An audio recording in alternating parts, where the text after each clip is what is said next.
Vijana hata kama wanapenda mziki, lakini tukumbuke nyimbo za zamani zina ujumbe wa hali ya juu.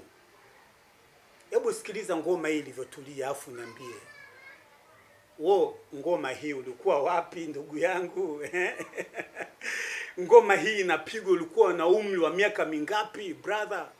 Dada, kipindi hicho ngoma hii inapigwa ulikuwa sehemu gani na unafanya nini? Sikiliza ngoma hii afu niambie. Tujifunze na ngoma kali za wazee wetu. Sikiliza ngoma hii.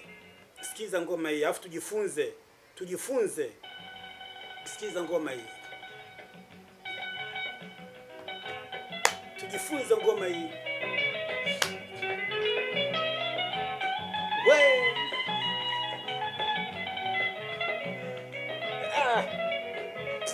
Tujifunze ngoma hii.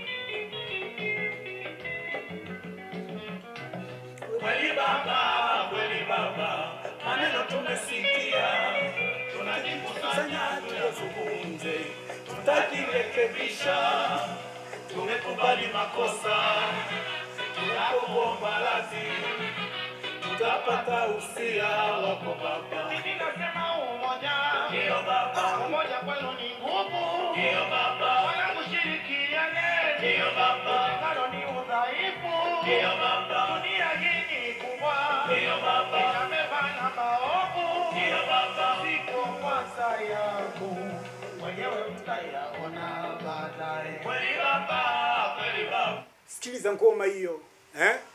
Unajua kaimba nani? Akia Mungu unakuapia mtoto 2000 ukitaja jina la huyo mtu alioimba mziki huo, mimi nakupa zawadi. Yaani wewe taja kwenye comment, mimi nitakupa zawadi. Ngoma hiyo. Ngoma imesimama, bonge la pini, bonge la ngoma, ngoma zinaishi miaka 100. Hizo ndio ngoma bana. Sio kama zile ngoma zenu zile utamaliza mwenyewe. Angusha comments hapo.